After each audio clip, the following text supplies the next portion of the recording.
Olá, bem-vindos e bem-vindas. Sou a Laura Rachid, jornalista e editora na revista Educação. Conversaremos agora sobre tecnologia digital, com olhar também para o ensino bilíngue. Destaco que das 10 competências da Base Nacional Comum Curricular, a quinta, voltada à cultura digital, é apontada pelos educadores e as educadoras como a mais desafiadora. Essa constatação está presente em diversos estudos, como Consensos e Dissensos sobre Alinhamento à BNCC, publicado pelo Instituto Reúna, e também nós, da Revista Educação, fizemos um questionário online esse ano que indica a mesma situação. Para conversar comigo, então, sobre esse tema, tenho aqui o Kleber Carvalho. Ele é designer e é coordenador de tecnologia educacional na International School, uma empresa de soluções bilíngue. Por lá, ele lidera projetos que incorporam tecnologias avançadas com realidade aumentada, inteligência artificial e desenvolvimento de games. Kleber, seja muito bem-vindo. Olá, Laura. É um prazer aqui estar conversando com vocês e, obviamente, sobre um tema aí que sou suspeito para dizer que eu gosto bastante.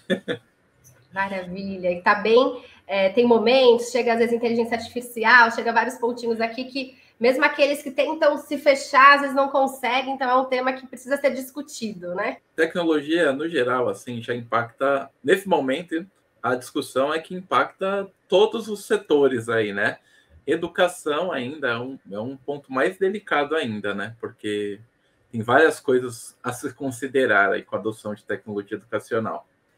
Dando uma pesquisada um pouco na sua atuação, fico bem curiosa. Aí eu te pergunto aí, na sua trajetória na educação, que propostas tecnológicas digitais ou até físicas interessantes, bacanas, você tem visto e que tem funcionado como um meio estimulante no processo ensino e aprendizagem? O que você pode compartilhar para a gente que está acontecendo, que você acha que vale jogar enquanto um apoio, um meio, né, para a aprendizagem dos estudantes? Tem tendências, né? Uma que já vem bem forte há algum tempo e que, até participando de alguns eventos, você vê que tem um grande interesse dos professores, é a tal da gamificação, né? E aí, quando a gente fala de gamificação, as pessoas costumam achar, por conta desse nome, que tem a ver só com o digital.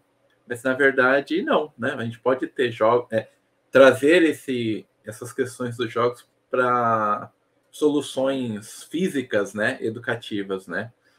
Você falou sobre, né, trajetória, né? Eu já participei de vários projetos aí para os dois âmbitos aí. Eu já trabalhei em um projeto que era a construção de um jogo educativo para ensinar sobre educação financeira. E ele era físico, né? Era um jogo de tabuleiro, com cartas e tudo mais. E também já trabalhei com a criação de games digitais mesmo, para os alunos usarem no tablet, no celular, por exemplo, para ensinar programação. Então, os dois, né, foram projetos bem diferentes na entrega, né? Um era totalmente físico e o outro totalmente digital, né? Outras questões que a gente tem de tecnologia e que o que está a discussão tremenda é a tal da inteligência artificial, né? Que até entra em algumas questões mais. A gente está naquele momento de entender como isso vai entrar, né? Dentro da escola, como os professores vão assimilar isso, incorporar, né? Porque, por enquanto, a gente está numa guerra aqui, né? Bloqueiem, não use. Mas, assim, como qualquer outra tecnologia, sempre tem. Esse é um ponto curioso quando você fala de tecnologia para a educação. Sempre tem que ter uma segurança muito grande por parte da escola, do professor, dos coordenadores, uma segurança de que aquilo vai fazer sentido no processo de ensino-aprendizagem para ele ser aceito e assimilado dentro do contexto das aulas, né? Então, assim, ainda não se tem esse entendimento de que vantagens que isso vai trazer, no caso da inteligência artificial, ali para o aprendizado do aluno. Mas, assim, é uma coisa que com o tempo não vai ter muito como brigar. A gente tem que tentar entender e incorporar da melhor maneira aí, né, ao dia a dia das aulas, né? Mas a gente está bem naquele momento quente, assim, né? A gente está tentando entender como isso vai chegar ali de uma maneira eficiente, interessante, e a começar a quebrar barreira. Porque, assim, para os alunos, é uma coisa, assim, né? Normalmente os alunos nunca têm barreira com tecnologia nova. Eles são nativos digitais mais do que nunca agora, né? Acho que não acabaram as gerações que não que conheceram o analógico, né? E agora já começa desde pequenininho com o digital. Então, tudo que você apresente de tecnologia para eles, eles vão assimilar bem, mais rápido. Mas entre assimilar bem e aquilo trazer um ganho para o aprendizado dele, é onde entra os educadores e vão ter que separar o joio do trigo ali, né? Mas, no final das contas, não tem muito como só proibir, né? Só proibir não é nunca o melhor caminho, né? A gente vai ter que entender mesmo e começar a aplicar bem isso aí. E outras tecnologias também que são tendência aí, provavelmente a gente parou, lembra a gente teve um boom há um tempo atrás, mais perto da pandemia, né? Sobre o tal do metaverso, né? E isso esfriou muito, né? Esse conceito do metaverso meio que está bem de escanteio nesse momento. E eu vou falar que até uma opinião mais pessoal, assim, eu também não acho que era o momento certo para se falar disso. Ainda estava muito cedo, era muito experimental ainda. Em algum momento, isso vai acontecer, mas para questões mais de treinamento, porque é legal. Hoje já é usado, né? Você ter um ambiente de realidade virtual para treinar em determinadas profissões já acontece. Né? Eu vou dar um exemplo. Tem alguns cursos técnicos aqui em São Paulo mais famosos aí que eles usam para cursos de eletricista, né? Realidade virtual. Então, você entra lá no contexto de uma casa tridimensional e você tem que começar a fazer a instalação da casa nesse ambiente. Então, já acontece, mas assim, para ser massificado, para todo mundo estar usando, acho que vai demorar muito. Mas uma tecnologia que é meio irmãzinha da realidade virtual, que tem muito, acho que mais adesão, vai ter muito mais adesão aí, é a realidade aumentada. Essa não morreu, assim, não foi colocada de escanteio. Ela e até é mais fácil de você convencer. Eu, assim, falando como uma pessoa que trabalha, que cria projetos com tecnologia para um público de professores e alunos, falando de professores, é mais fácil de vender as ideias com realidade aumentada para eles. E os alunos normalmente sempre ficam encantados, provavelmente os mais novinhos, né? Então, realidade aumentada é aquela tecnologia que mescla um quê de digital com o físico. Então, se você apontar um celular, um tablet para uma revista, pode saltar ali alguma coisa tridimensional ali. Por exemplo, você está vendo uma aula sobre a savana africana. Aí você aponta o celular para o livro e você vê os animais vivos ali, né? Correndo, fazendo alguma ação. Então, dando um exemplo só de aplicação, né? Nessa aplicação, se eu não me engano, aí você pode me corrigir, não só vem um recurso pronto, como dependendo aí da disciplina, o próprio estudante também pode criar isso, né? Sim, isso é outra tendência, né? Assim, com tecnologia, a gente tenta buscar o quê? Falar mais a linguagem dos alunos, sempre, conseguir muito engajamento. Quem é professor sabe que é difícil engajar, adolescente, criança, é difícil você ganhar a atenção deles e manter por muito tempo. Então, para que isso aconteça, você tem que trazer coisas que conversem, que são do cotidiano deles. Então, muitas vezes, recursos tecnológicos fazem essa ponte. E para você ter um engajamento, normalmente você tem as tecnologias, elas são sempre mais imersivas e tendem a fazer o aluno produzir alguma coisa lá. Então, por exemplo, a gente usa muitas vezes Scratch. Scratch é uma plataforma para ensinar programação. Ela é gratuita e super famosa aí, né? Várias escolas fazem uso. Qual que é o conceito dela? Você põe um aluno para utilizar e programar. Ele vai fazer a atividade, ele vai botar a mão na massa. Tem muitas coisas de robótica também. Então, você vê, isso é uma coisa muito comum. Você vai em eventos de educação, sei lá, uma Bet Educar, uma feira. Você vê muitas soluções que são de robótica. E, normalmente, qual que é a ideia? Você apresenta uma tecnologia para um aluno, você dá um contexto ali numa aula de um problema, né, de uma situação a ser resolvida, e você coloca o aluno para resolver essa situação ou usando alguma ferramenta tecnológica. Então, sempre a tendência é você fazer o aluno produzir, né? produzir a solução, produzir conteúdo, e isso acaba fazendo ele absorver melhor, né, o que ele está aprendendo. Você pode falar um pouquinho aí para quem está nos assistindo sobre uma metodologia aí que você coloca no português como aprendizagem baseada em jogos? Uhum. E aí, nesse caso, se você quiser, acho que você colocou um pouco no início já, você já deu alguns exemplos, mas se puder, além de explicar um pouquinho, mas se voltar um pouco mais para game digital, e o quanto que essa metodologia, ela também apoia o ensino de línguas, seja o inglês ou outra. Bom, a gente tem às vezes uma confusão, né? Porque assim, a gente tem a gamificação. A gamificação, bem resumidamente, é você pegar estratégias de jogos e trazer para contextos que não são de jogos. Então, vamos dar um exemplo bem prático aqui. Sei lá, aqueles programas de milhas que empresas aéreas fazem. Quanto mais você usa, mais pontos você ganha. E quantos mais pontos você ganha, você pode trocar por algum benefício. Essa ideia de ter ponto e ter um prêmio são estratégias de jogos que são trazidas para um contexto que não é de jogo. Isso é gamificação. E tem outra abordagem que é ao contrário. É você pegar um jogo mesmo, propriamente dito, e ensinar através dele. Que aí é o tal do Game-Based Learning.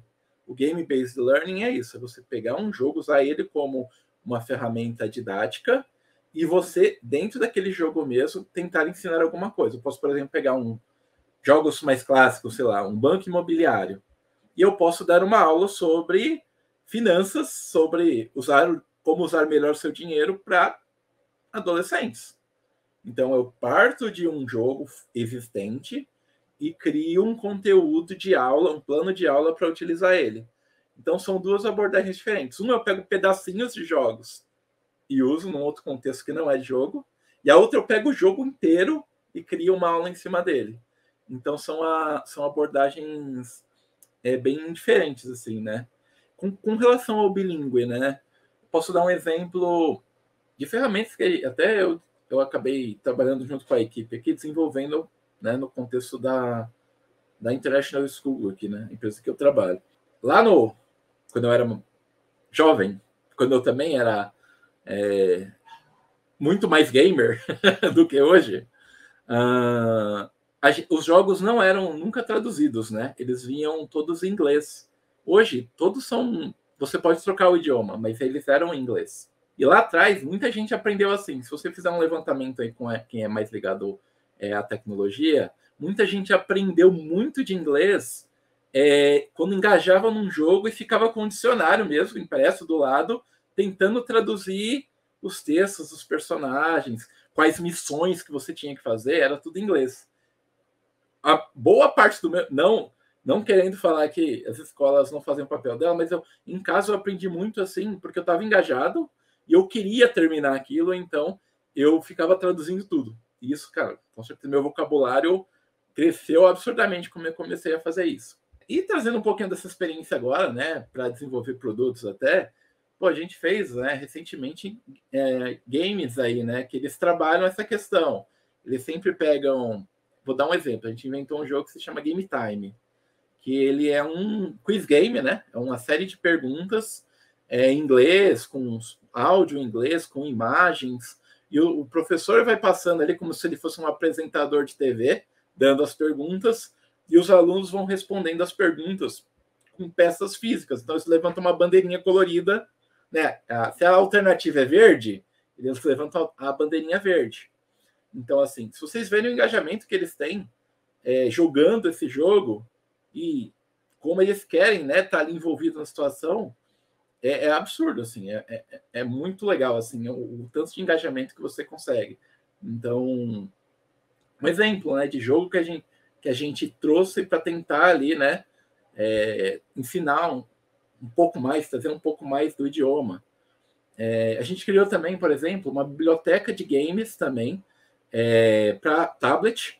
Então, a gente pegou vários jogos clássicos, jogo da memória, quebra-cabeças, e todos têm som, assim. Então, até o quebra-cabeça, você vai juntar um quebra-cabeça de um cachorrinho, quando você vai lá no tablet e junta as peças, e junta o cachorrinho, ele fala dog, né? Para que a gente fez isso? Primeiro, fazer aquela relação de figura com a palavra, e principalmente para os alunos jogarem mais em casa, porque muitos pais não falam inglês. E uma questão de você aprender mais um idioma é você estar cada vez mais exposto a ele. Então, os alunos ficavam expostos na sala, só que quando chegavam em casa, eles não tinham essa exposição ao idioma. Então, com os games e com essas falas, esses áudios que a gente coloca ali dentro em inglês, a gente acaba proporcionando para eles isso dentro de casa também, né? E vai maximizando essa exposição ao idioma. Então, dois exemplos. Legal, fico imaginando aí, enquanto processo de criação de produtos, as pesquisas, né? Esse universo aí que tem o desafio, mas o quanto também que deve ser instigante. Que legal o seu trabalho ali. Nessa questão de... Você seria também um desenvolvedor? Também. A minha formação é formado em design, e aí, só que a minha formação design costuma dividir, né? Você pode ser um designer gráfico, um designer digital, um designer de produto. Só que eu tenho uma formação mais generalista, então eu jogo em todas as posições. Então, a minha formação é mais generalista. E depois de designer, eu comecei a trabalhar muito com desenvolvimento, né? Tanto de jogos, né? Que lá no começo teve bastante, e agora aplicativos, sites, plataformas de ensino online e tal. Eu tive muito tempo trabalhando com ferramentas de robótica, então usa muita programação lá, né? Então, tem muito disso, né? É uma habilidade muito que está sendo muito útil para mim aí agora no desenvolvimento desses projetos, né? Mas todo mundo... Outro porém de você trabalhar com tecnologia e educação é o seguinte, porque todo mundo acha que sempre quem trabalha com tecnologia é muito fechado, né? Não sabe se comunicar tão bem, só conversa com as máquinas, né? É um clichê, né, que se tem, né? E para você trabalhar com educação e tecnologia, você tem que entender de gente, muito de gente e muito de computadores, máquinas, tecnologia. É difícil, né, achar gente que tem um perfil de ter essas habilidades soft skills, né, e essas hard skills, assim, juntas. Então, isso é uma coisa que a gente tem que trazer, a gente traz sempre para o desenvolvimento de novos produtos educativos, tecnológicos. Qual que é o nosso desafio? Que o desafio que a tecnologia traz, ele nunca pode ser maior do que o ganho que o processo de ensino-aprendizagem vai trazer. Ele nunca pode se tornar uma barreira. Então, se começar a ficar complicado demais, qualquer coisa, vou inventar um app para ensinar sobre astronomia. Bom, ele não pode ser mais... Entender esse aplicativo nunca vai poder ser mais complexo do que o conteúdo que ele vai passar. Então, a gente sempre tem que pesar muito bem isso quando a gente traz. Isso até é um jeito de a gente quebrar muito a barreira com os... Eu falo muito dos professores porque é um fato, gente. A gente tem muita resistência com relação à adoção de novas tecnologias. Por causa disso. Enquanto a gente não consegue provar para a escola que aquelas ferramentas vão trazer ganho, a gente não consegue vencer esse cabo de guerra, né? Então, quanto mais simples, mais intuitivo a gente conseguir fazer os produtos tecnológicos que a gente desenvolve, menos é essa barreira, né? Menor essa barreira de entrada ali, né? A gente consegue mais utilização, né, das ferramentas no final das contas. Perfeito, eu ia justamente colocar que você defende que a educação ela deve ser aplicada de maneira multiformatos, né? Vídeo, áudio, texto. Só que aí entra justamente essa questão.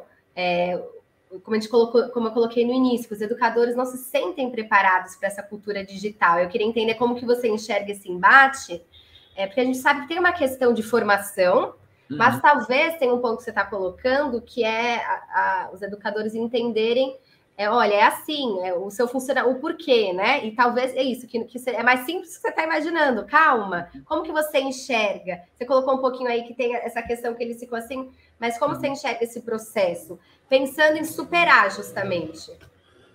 Que eu acho que é uma questão muito de de comunicação, em certo ponto, porque o que acontece muito com escolas? Às vezes, quando você fala, você vai lá fazer primeiro uma pesquisa com as escolas para entender se é uma escola que ela se considera tecnológica, vamos dizer assim.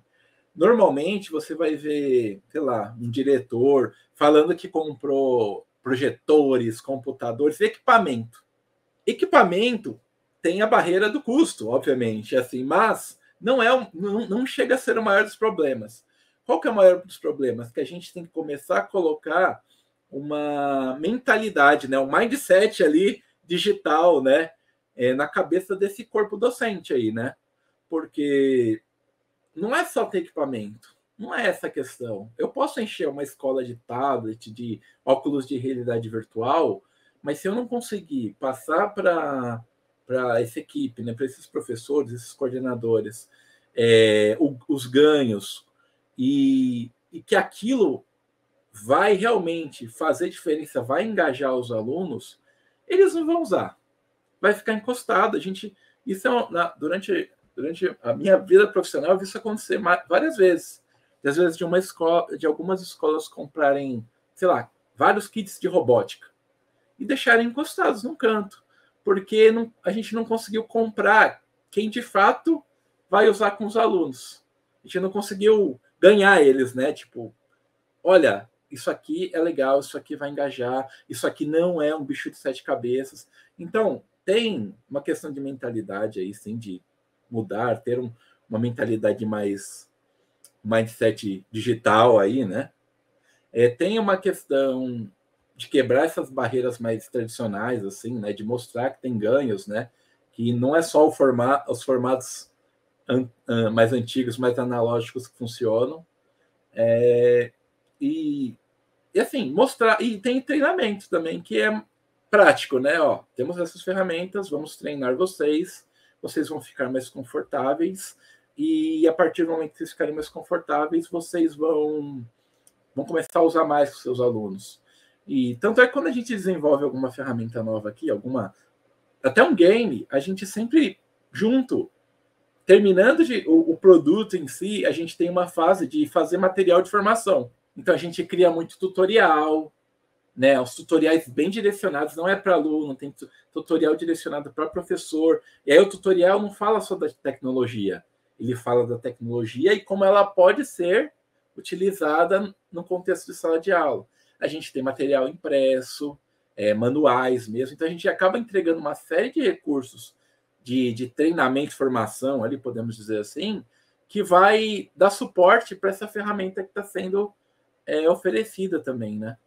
Excelente, acho que você toca em pontos que dialoga muito com o que é quando a gente faz matérias ou mesmo esses encontros de conversas, nem que é genérico entre os especialistas, é o que a gente busca colocar, escola, às vezes assim, se um dia você estiver escutando, às vezes não dá mais, né, para apenas ele, eu acho que é legal isso e vou comprar, não, escute aí o seu corpo docente também para entender, leve ele junto às vezes, para ele ter a decisão em conjunto e principalmente que você está colocando, apoie nessa formação para conseguir aí utilizar de uma melhor forma. E aproveitando que a gente está nesse assunto, em relação à tecnologia digital, a gente sabe, acho que você colocou essa troca de chave, que é um desafio, então a gente entende enquanto uma escola, quando eu quero implantar essa tecnologia digital de fato no currículo e tudo mais, existe um processo de implantação, né?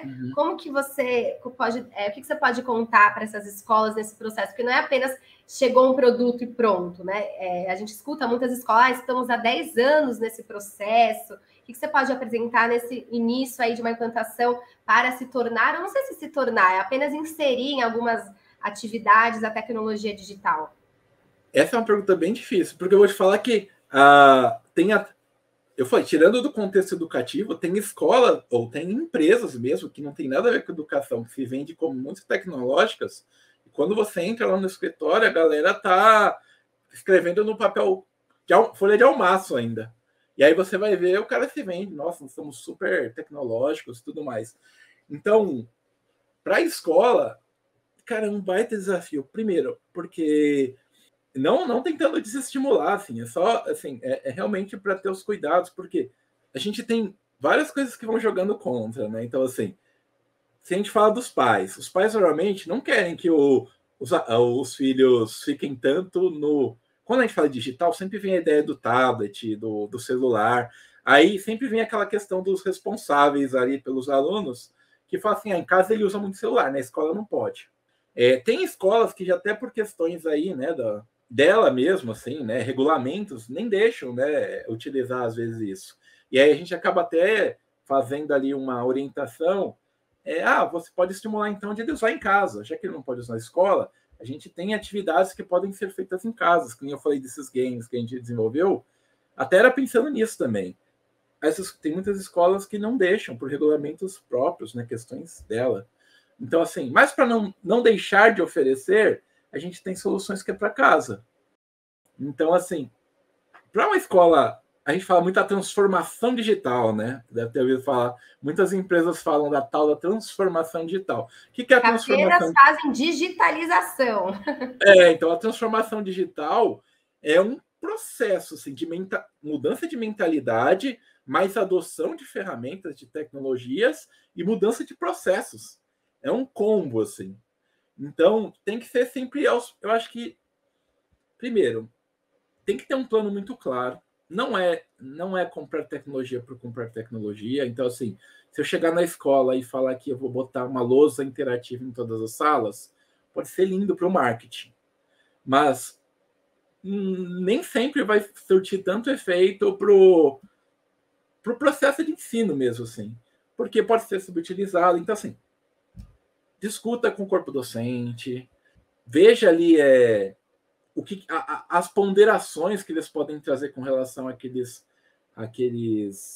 ferramentas, assim, aquelas soluções tecnológicas a serem adotadas, oferecer treinamento, acompanhamento aí também, porque tem um ponto aqui também, professores normalmente, cara, tem muitas atividades para serem feitas pré-aula, durante e pós-aula. A gente sabe disso. Então, tem sempre aquele porém de eu não tenho tempo para aprender mais coisas. Eu até gostaria, mas eu não tenho tempo. Então, assim, fica aquela dica também, diretores, né, consigam oferecer tempo, né, consigam ajustar, reservar um tempo para que esses treinamentos, essas formações sejam feitas aí para os professores, para que se eles não conseguem assimilar bem o uso disso, vai ser subutilizado. E aí vai ser um investimento ruim, porque comprar não é caro, ou não é barato, né? Muitos equipamentos são muito caros, então, assim, você comprar e deixar subutilizado é uma tristeza, né? Você chegar nos lugares e ver que não, é um negócio incrível, mas que não está surtindo efeito, putz, é uma tristeza enorme, assim. E assim, também trazendo um pouco para o meu lado, como uma pessoa que trabalha desenvolvendo produtos tecnológicos educativos, tem muitas empresas. Eu faço esse apelo aqui também de os profissionais que estão na cadeira como eu, assim, de se aproximar mais das escolas e entender mais o dia a dia de aula, porque tem muitos produtos que são vendidos aí, aplicativos, plataformas, que quando você começa a testar, você fala assim, cara, esse desenvolvedor aqui nunca esteve numa sala de aula. Nunca. Porque, assim, o trabalho que isso me dá para mim gerir essa plataforma vai travar todo o meu fluxo aqui, né, de trabalho, né, como professor. E, então, assim, também tem esse lado. As soluções têm que ficar cada vez mais intuitivas. Aí, talvez seja um ganho, até que eu falei muito da inteligência artificial e ainda todo mundo tentando entender como isso pode ser um ganho para uma escola. Eu vejo que, a princípio, a gente pode usar ela para tirar o peso de atividades repetitivas dos professores. Então, assim, correção de prova, correção de atividade, que é um trabalho, às vezes, monumental, tem várias maneiras de você fazer isso, você conseguir automatizar com o uso de inteligência artificial. Então, às vezes, turmas muito grandes, você conseguir personalizar mais o acompanhamento de cada aluno, né? O aluno faz atividades dele no ambiente online, lá, num site, e você conseguir trazer informações bem mais mastigadas, mais simples, para um relatório de um professor, para ele só olhar assim, deixa eu ver como é que está o desempenho da minha turma, deixa eu ver como é que está o desempenho de um aluno em específico, de uma forma muito mais simplificada. Bom, vamos deixar o trabalho que as máquinas fazem bem para elas. Análise de grandes volumes de dados é uma coisa que o computador faz bem. Então, que a gente deixe para ele. E libera o professor para ir usar soft skills dele com os alunos em sala, né? Esse acolhimento, né? Essa coisa humana ali dentro da sala de aula. Então, fui me alongando aqui, mas assim, quando você for adotar tecnologia na escola, tenha um plano muito bem definido. Não é só comprar equipamento. Treine, reserve tempo para treinar a equipe, professores, coordenadores. Se for alguma solução para a secretaria, treine todo mundo no tempo adequado, sem correria, sabe? Porque às vezes também tem. Nesse caso, você deu um exemplo aí, faz 10 anos que a gente está tentando aplicar aí uma solução e até agora não aconteceu aqui na escola. Com certeza não teve um plano, porque não tem, acho que, nenhuma tecnologia que vai precisar de tanto tempo para ser implantada. Então, faltou o quê? Faltou um plano bem claro de como isso ia entrar no dia a dia da escola, formação, entendimento da importância daquilo. Talvez não pode ser que não seja importante, por isso que ficou lá, sabe? Então, assim, é isso, tem que ser bem claro, tem que trazer um ganho. Quando traz ganho, e quando isso é claro, as pessoas usam muito fácil, tá? É difícil ficar encostado. Quando você comentou que aí vocês não só oferecem aí a solução, uma ferramenta, um app, mas também tem esse olhar de apoio para o docente, eu não sei se essa parte você chega a ter contato direto, mas você lembra de relatos assim de professores que vivenciaram alguma experiência de preparo? O que eles comentaram depois? Porque às vezes no início, tinha algumas críticas, e quando teve esse apoio, não sei se um mergulho, a opinião, o posicionamento mudou? Você lembra de alguns relatos? A gente a gente acaba fazendo, né? É uma característica que eu acabo trazendo aqui para todos os projetos, que é envolver desde o começo. Então a gente vai a campo, vai conversar com a galera, traz professor, traz aluno, testa, faz protótipo, vai validando para chegar num formato que a gente ouve muito, né? Mesmo os produtos que já estão no mercado, que já estão rodando, que a gente produziu, né? Por exemplo, o site, um site com atividades para aluno. A gente tem um canal de comunicação, a gente recebe feedback dos usuários, a gente faz ali uma avaliação de tudo que foi, o que foi bom, o que foi ruim, acaba modificando, desenvolvendo uma nova funcionalidade com base no que foi trazido por alunos. Então a gente tem tenta manter sempre essa proximidade com o usuário final ali, né? A gente frequenta também muitos eventos, né? Eu fui num evento só para professores há um tempo atrás, e muito legal, porque era uma mesa redonda sobre o quanto tecnologia enriquecia ou surtia melhoras para cada um dos professores. E foi quente a discussão. Então, tinha muitos professores falando assim, eu consigo dar minha aula com uma cartolina, eu não preciso de um computador. Assim, tudo bem, pode ser que você seja um professor muito incrível, mesmo que só com a fala, só com o discurso. E tem muitos professores que a gente sabe que são são incríveis, assim. Só de falar, ele dá uma aula que eu não daria com 50 milhões de tecnologias. Mas não é uma regra, né? Nem todo mundo que tem essa habilidade.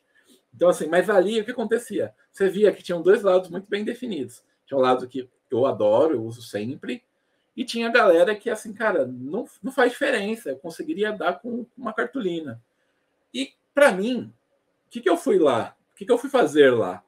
Cara, entender esse olhar, assim. Para aqueles que já fazem uso, legal, eu fui ouvir o que eles, por que eles usavam, o que eles achavam de interessante, e principalmente eu fui ouvir aqueles que estavam reclamando que tinham aversão, para entender o porquê que eles tinham. E quando você vai ver, era isso. E, ó, por que você... Eu vi você falando ali que você não usa, que não faz muita diferença.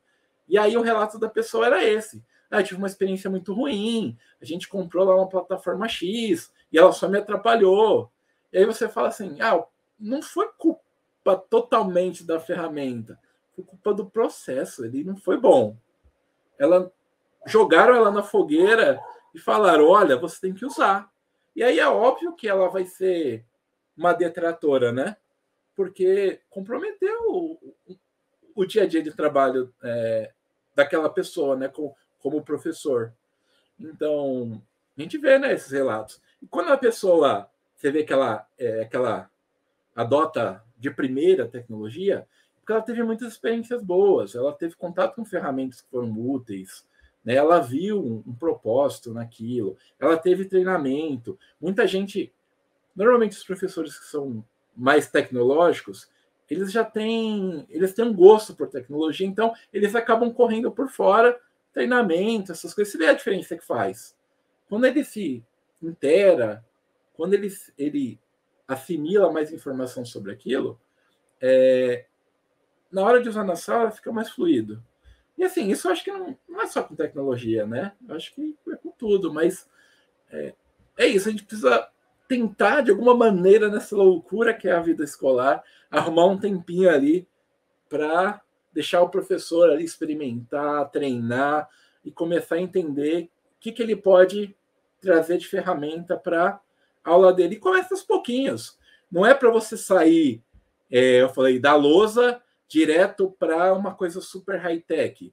Pô, áudio e vídeo é uma coisa que, se você perguntar, fazer uma pesquisa para o professor, quando falar de tecnologia, a maioria vai falar que eu projeto vídeos para os meus alunos.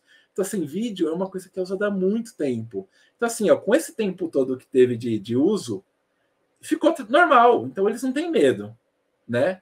Eles usam muito. Então, você vê muito professor, eu trago vídeos do YouTube para o meu aluno, eu trago aqui áudio. São coisas que, áudio e vídeo as pessoas nem olham mais como tecnologia, de tão inserido que já está no contexto, né? Então, começa com as coisas pequenas, traz um pouquinho, traz um game, um dia da semana, então vai experimentando, vai se sentindo confortável com aquilo e sentindo também se está fazendo efeito com a turma. Porque tem turmas e turmas, né? Aí que está o fator humano, de você ter aquela sensibilidade e entender, olha, não quer dizer que game vai engajar todos você é criança, se eu trouxer um game, você vai estar engajado. Tem criança que não gosta de jogo também. Gosta de outras coisas, gosta de ver animação, vídeo no YouTube, gosta de outras coisas. Então, assim, não é uma mágica, né? Traga games, traga tablets para a sala e todos os adolescentes ficarão engajados. Não, tem que ter essa acessibilidade e testando opções diferentes e vendo o que funciona com cada turma, né? Acho que tem várias dicas aí, né? Foram deixadas aqui. Não, e o que você coloca é importante, que quer dizer, o professor, fica tranquilo, você ainda é muito importante e sempre será. Tanto que seu olhar para essas diferenças, perfis de alunos, tá aí, né? Você só chega como um apoio a essa tecnologia, para apoiar com a sua percepção, segundo a sua percepção. Super bacana. Kleber, bem rapidinho, no início, eu te apresentei como coordenador de tecnologia educacional. Aí agora fiquei pensando também, para as pessoas que estão nos assistindo, eu não sei se todas estão familiarizadas. Você pode explicar rapidinho? Então, você está aí como EdTech, para as pessoas, a gente sabe, tem startup de educação, mas você está dentro da International School. O que é esse EdTech que você está se apresentando aí? Rapidinho, só para elas não ficarem tão curiosas e aqui mesmo você já satisfazer a curiosidade. Na verdade, é só uma outra maneira, né, de dizer tecnologia educacional, né? Aqui é uma palavra aqui criada a partir das palavras em inglês, né? Education e Technology, juntas para identificar áreas que focam o desenvolvimento de projetos educacionais com tecnologia e também é usado para empresas. Então, vocês vão ouvir muito falar, esta empresa X é uma EdTech. Então, é uma empresa que o foco dela em entregar alguma solução educacional com uso de tecnologia. Então, é mais um jeito mais moderno, chique, de dizer que se trabalha com educação e tecnologia. Perfeito. Assim, para mim, né, não sou dessa área aí da tecnologia, mas enquanto jornalista a gente define muito, tem tipo Fintech, aí a EdTech para mim é mais a divisão ali enquanto startup de educação, né? Sim. Puxa mais aí para o nosso lado. Estamos chegando ao fim, então deixo aqui a palavra final, para não sei se faltou alguma coisa que você queira colocar ou algo que você queira reforçar, fique à vontade para finalizar aí de uma forma bem bacana para quem está nos assistindo. Bom, acho que eu dei vários insights aqui sobre tecnologia. Eu tentei trazer muita questão da rotina, né? Para vocês entenderem que não é deliberado. Não é a gente não acorda assim e fala, ó, vou inventar uma maluquice tecnológica para tentar ensinar as pessoas. A gente está sempre em conversa, né, com as pessoas que estão lá na linha de frente, né? Que estão dando aula para os alunos e tudo mais. E, assim, o que eu posso deixar de sugestão é isso, gente. Bom, a aula, como vai ser dada, vai sempre depender muito da habilidade do professor, né, mesmo. Mas não tem como você nadar contra a correnteza, né? As tecnologias elas vão continuar aparecendo por aí, essas discussões vão continuar acontecendo sobre a inteligência artificial é útil ou não é útil, vai roubar meu emprego, não vai roubar meu emprego, essas guerras todas, mas assim, não olhe como um inimigo, sabe? Não tá aí para atrapalhar a sua vida, tá? A tecnologia em si, a ideia dela é facilitar sempre. E assim, o que a gente do nosso lado aqui, de quem desenvolve os produtos, a gente está sempre aberto aos feedbacks. Então, assim, deem feedbacks, quando vocês puderem, sempre que tiver uma oportunidade, vai em algum evento, encontrou alguém que trabalha com isso, a gente adora ouvir, sabe? Ah, usei tal coisa, está funcionando super bem. E experimentem. É isso, experimentem. Traz uma coisinha, traz uma tecnologia diferente, viu um aplicativo lá, viu alguém dando alguma dica em algum site, testa ali num pedacinho da aula, vê se funciona e vai quebrando essa barreira. É isso, a minha mensagem aqui é que eu quero cada vez mais diminuir essa questão que sempre acontece de, às vezes, de ser duas forças se chocando, assim, sabe? E não, é uma tentando trazer benefício para a outra. Então, espero que aguce a curiosidade de vocês também, para vocês, assim, que eu digo, todo mundo aqui de escola, professor, coordenador, diretor, a buscar mais sobre esse assunto, né, sobre tecnologia aplicada na educação, experimentem e comentem, né, aí em eventos, redes sociais, deem dicas, né? Deem dicas para um outro professor que não é tão early adopter, né, de tecnologia, para ele, olha, vou te dar uma dica aqui de uma coisa que está ajudando no meu dia a dia, e vai passando nessa bola, que daqui a pouco está todo mundo mais super tranquilo, né, com a adoção, utilização, e a gente vai ver um monte de produto legal de tecnologia começar a nascer. E quanto mais se usa, mais propostas vão surgindo. Então, quanto mais oferta aí, é legal que o professor vai poder, vai fazer parte da caixa de ferramenta deles, vai ficar a cargo deles aí escolherem aí o que mais convém para o dia a dia deles de trabalho, tá bom? Assim, espero ter dado alguns insights interessantes e agradeço o convite de vocês, né, Laura, para estar tendo esse bate-papo aqui sobre esse assunto que eu falei. Sou super suspeito, né? É um assunto que sou imerso e gosto, sempre gostei muito, né? Eu acho que não acaba esse gosto por tecnologia.